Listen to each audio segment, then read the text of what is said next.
Grégory, vous êtes commercial dans le Val-de-Marne, 34 ans. Bonjour Grégory. Bonjour Jean-Jacques.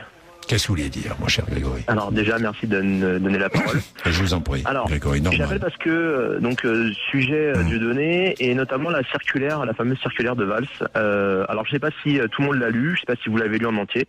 Oui, on l'a lu, oui. Vous l'avez lu. Alors, il y a quelque chose qui m'a choqué dans cette circulaire, et ça n'a pas de rapport vraiment directement avec Dieudonné. Oui. C'est à la 3e et dernière page, tout en bas de cette circulaire, Valls demande donc au préfet ou au maire, dans le cadre de toutes ces dispositions antisémites, antiracistes, etc., de valoriser, faire valoir et mettre en place des pédagogies qui viseraient à renforcer des actions contre, et je cite ce qui est écrit, contre le racisme, l'antisémitisme, l'anti-musulman ou intolérant. Bah moi je trouve qu'il manque quelque chose là-dedans. Et je vais vous demander qu'est-ce qui manque, Jean-Jacques, dans cette phrase. Vous voulez parler des chrétiens? À ce moment-là, on pourrait mettre les bouddhistes, on pourrait mettre les... Non, Grégory, je crois que là, vous êtes... Non. Attendez. On est où, Jean-Jacques? Tout ce qui est intolérant. Tout ce qui est intolérant. Jean-Jacques, d'accord, mais on est où, Jean-Jacques Bourdin, ici? On est dans quel... Ça s'appelle comment, ici? Ça s'appelle la France. Mais on est d'accord, Grégory, mais ça, on est bien d'accord. La France, historiquement, d'accord, depuis des milliers d'années, depuis plus de 2000 ans, la France, c'est un pays historiquement chrétien.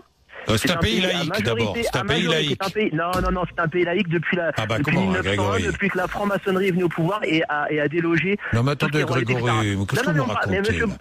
Attendez, est-ce que vous connaissez la loi de 1905, la séparation entre l'Église et l'État, mon cher Grégory? C'est un pays laïque. Non, mais attendez, je termine. L'argument que vous m'opposez n'a pas de valeur puisque dans cette circulaire, il parle de l'anti-musulman, de l'antisémitisme. Il parle aussi de racisme et d'intolérance. On doit mettre les chrétiens au même rang. Si vous voulez, qu'ils soient mis à un rang supérieur. Oui. Quoique on est dans un pays à majorité chrétienne, que ça dérange ou que ça ne dérange pas, c'est un fait. Et la France, il comporte des chrétiens et on ne doit pas, par omission, pratiquer la discrimination. Mais là vous allez chercher. Oui, mais là, Grégory, pardonnez-moi. Vous savez, on est de culture chrétienne. Vous avez raison, mais on est pas de culture chrétienne, on est de religion chrétienne. Et de culture, pardon.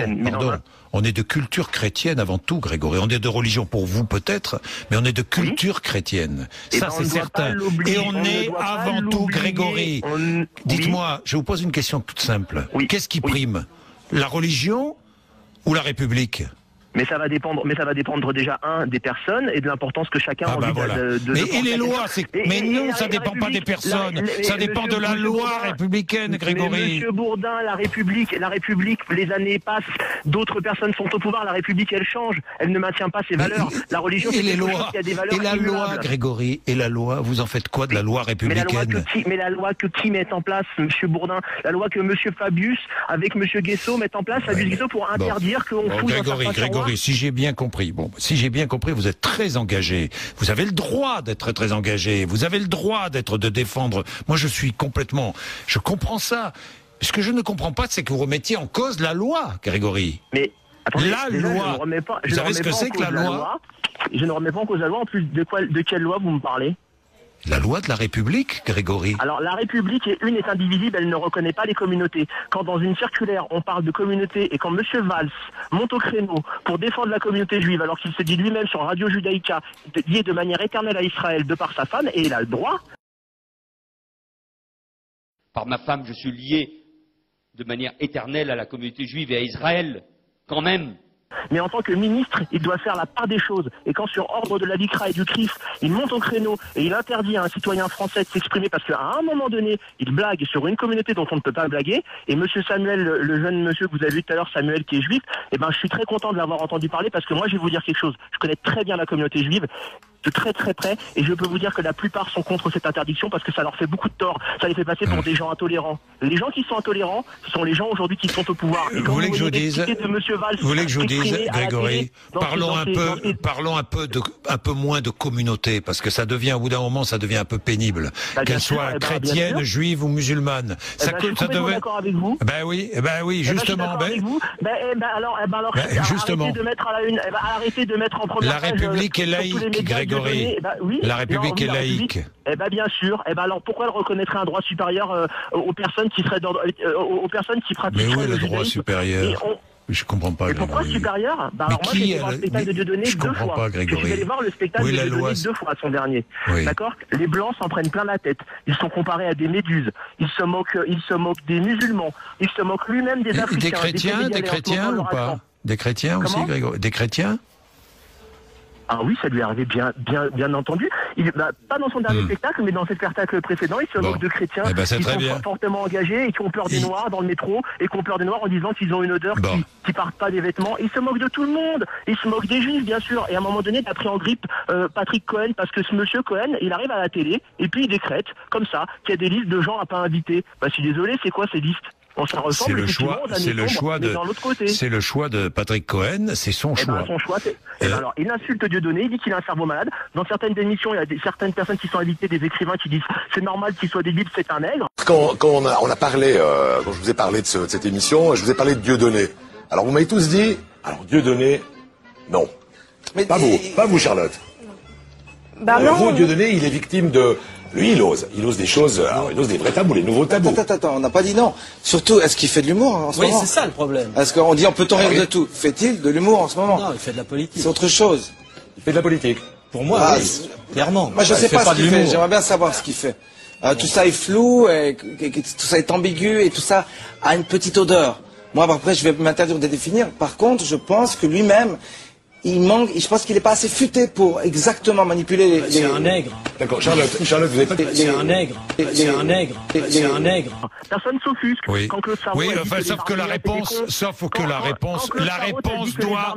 Grégory. Parce qu'ils font des sittings, alors que nous, les Juifs, regardez ce qu'on a réussi à faire avec notre choix, et que Fogiel, il se marre. On va terminer comme ça parce que tout est résumé avec cette phrase. Pourquoi Claude a été écarté du monde à un moment donné, puisque vous aimez bien le politiquement correct. Un de vos confrères est venu vous défier sur le thème « Tu n'oseras jamais taquiner sur la Shoah » et vous avez écrit « Regardez-nous les Juifs, ce qu'on a réussi à faire avec notre Shoah. » Ah, j'ai dit ça à une arménienne. On l'a vendu partout. On est couvert d'argent, on est vraiment plus fort que vous. Oui, j'ai dit ça parce que c'était un Cédine arménien. C'est que là, ils ont vraiment eu la même chose. Ouais. Et tout ce qu'ils trouvent à faire, c'est s'asseoir par terre dans la rue. C'était donc Claude Sarraud. Je suis désolé, c'est honteux. Quand il dit que Hitler avait du génie. Hitler était un génie. Hitler était un génie. Hitler était un génie. C'est honteux. Alors ça veut dire quoi? Non mais Grégory, vous n'allez pas me dire que j'ai raison, ça mettra en l'air complètement toute votre ligne éditoriale. Et quelle est ma ligne éditoriale? Qu'est-ce que je vends, Grégory? Qu'est-ce que je vends et quelle est ma ligne éditoriale, Grégory? Parce que si vous la connaissez bien, vous vendez de la présence à l'antenne. Et ça oui, on est présent à l'antenne, oui. Vous avez donc besoin qu'il se passe des choses. Qui se passe quoi? On a besoin, je comprends pas, Grégory. Alors, Monsieur Bourdin, je vais vous poser une question simple. Mais vous pouvez poser toutes les questions que vous voulez. Vous n'êtes pas responsable de toute la ligne éditorialiste de BFM TV, mais on est bien d'accord que ce soit BFM, Le Parisien, Le Figaro, etc. On est bien d'accord que là, tout ce temps que vous êtes, vous mettez cette histoire de Dieudonné en première page. Tous les matins, moi, j'allume mon smartphone. Mais Grégory, de quoi parlez-vous? Mais attendez, vous avez appelé. Mais attendez, Grégory, vous avez appelé pour parler de quoi? Mais j'ai appelé pour parler de ce problème, effectivement. Eh ben alors. Mais non, mais vous êtes extraordinaire, vous. Vous nous reprochez de parler de ce problème, vous êtes le premier à appeler pour en parler. Alors, mais ça, c'est un truc. Vous savez, Grégory, dans la vie, il faut avoir une direction. Et il faut assumer. Il faut savoir avoir le courage d'assumer. Alors, dites-vous, oui, ça m'intéresse, l'affaire Grégory, c'est pour ça que j'appelle. Au lieu d'essayer de prendre des chemins détournés. Comment ça? Non, mais Monsieur Bourdin. Oui, quoi, Monsieur Bourdin? Oui, allez-y. Je comprends ce que vous êtes en train de dire. Mais ce que je suis en train de vous dire aussi, c'est que moi, en tant que, là, je vais me mettre à un niveau inférieur en tant que simple spectateur. Tu vois, je vais te tutoyer, Grégory. Je vais te dire pourquoi. Je vais te tutoyer. Merci. Je vais te dire pourquoi. Parce que, par exemple, Dieudonné, il tutoie quand il parle de Patrick Cohen. Quand je l'entends parler, Patrick Cohen, je me dis, tu vois les chambres à gaz, dommage.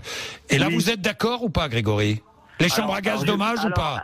je vous pose la question. Non mais d'accord, mais j'ai bien compris, mais moi je vais vous répondre, mais j'ai pas peur de votre question. Dites-moi, les chambres à gaz dommages ou pas? J'ai aucun sujet qui m'impressionne. Allez-y. Alors les chambres à gaz dommages, si vous êtes en train de mettre de cette phrase dans un contexte où vous êtes en train d'être... Vous êtes comme les politiques, vous, Grégory. Je vous réponds, mais non, je vais vous répondre. Si le gars était homme politique, et puis à un moment donné, pour régler des problèmes, il dit, moi je dis que les chambres à gaz c'est dommage parce que ça pourrait régler des problèmes assez vite, ouais c'est très grave, ouais, effectivement. Mais le gars dans un spectacle, à un moment donné, il règle le décompte avec un journaliste, et qu'il soit journaliste ou quelqu'un d'autre, on s'en fiche. Et à un moment donné, sa blague c'est de dire, ah, quand je vois Patrick Cohen, les chambres à gaz, dommage. Mais attendez, mais vous croyez quoi? Vous croyez que si on était pour le retour des chambres à gaz, vous nous croyez pour qui, M. Bourdin, pour rigoler? Tu vois, lui, c'est pas moi qui rigole là-dessus. Oui, tu vois, lui, si le vent tourne... Grégory, voilà exactement ce que déclare Dieudonné. Tu vois, lui, dans son spectacle, si le vent tourne, je ne suis pas sûr qu'il ait le temps de faire sa valise. Quand je l'entends parler, Patrick Cohen, je me dis, tu vois, les chambres à gaz, 3 points de suspension, dommage. Ça veut dire quoi pour vous? Il va loin dans son humour. Mais Monsieur Bourdin, il faut rigoler. Alors, je vais vous tutoyer aussi. Et quand des proches, il dit, je crois que des juifs se sont glissés dans la salle. Hein, et puis, on m'enlèvera pas l'idée que si les juifs allaient à Auschwitz, c'était parce que les trains étaient gratuits. Et qu'à la fin de son sketch, qui dure 7 minutes sur les juifs, il parle d'Anne Sinclair, comme quoi, il parle du communautarisme, mais comme quoi Anne Sinclair aurait refusé d'épouser son ancien mari, Yvan, je sais plus quoi, s'il n'avait pas été juif. Eh ben alors. On peut pas alors, on ne peut pas. Donc alors, pourquoi on est interdit de faire ces spectacles? Pourquoi on ne dit pas Monsieur Mbala, enlevez-moi cette phrase là qui fait un peu brouillon dans votre truc? Mais moi je suis contre l'interdiction des spectacles, Grégory. Je l'ai déjà dit, affirmé et assumé. Donc ça me gêne pas. Ça ne me gêne pas de le répéter. Je suis contre l'interdiction des spectacles de Dieudonné. Je l'ai dit, affirmé. Très bien. Je l'ai dit publiquement. Alors comment t'expliques, Jean-Jacques, qu'aujourd'hui... Comment tu expliques, Jean-Jacques, aujourd'hui? C'est pas une raison. Sondage, la majorité des gens ne veulent pas l'interdiction, la majorité des gens ne veulent pas la loi gay. Comment ça se fait qu'on met tous ces trucs-là au forceps dans la tête du peuple? Qu'est-ce qui va se passer, Jean-Jacques? Qu'est-ce qu'on met au forceps dans la tête du peuple, Grégory? Qu'est-ce que nous on met? Moi, ce qui se passe ailleurs, je m'en moque. Ce qui m'intéresse, c'est ce qui se passe là où je suis responsable. C'est tout. Le reste, après, chacun fait ce qu'il veut. Heureusement que chacun fait ce qu'il veut, quand même, et pense ce qu'il veut, Grégory. Et est-ce que tu as reçu Valls là ces derniers temps?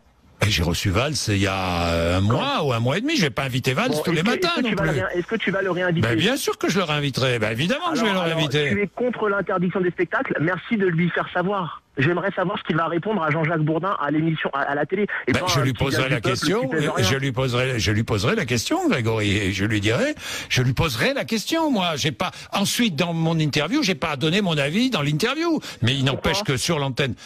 Pourquoi? Je lui poserai la question. Parce que vous faites régulièrement. Non mais les journalistes donnent régulièrement leur avis. Oui, mais ça dépend des cadres, et des moments. Merci Grégory. Assumer, Jean-Jacques. Mais j'assume. Pour assumer, ne vous inquiétez pas, Grégory, j'assume.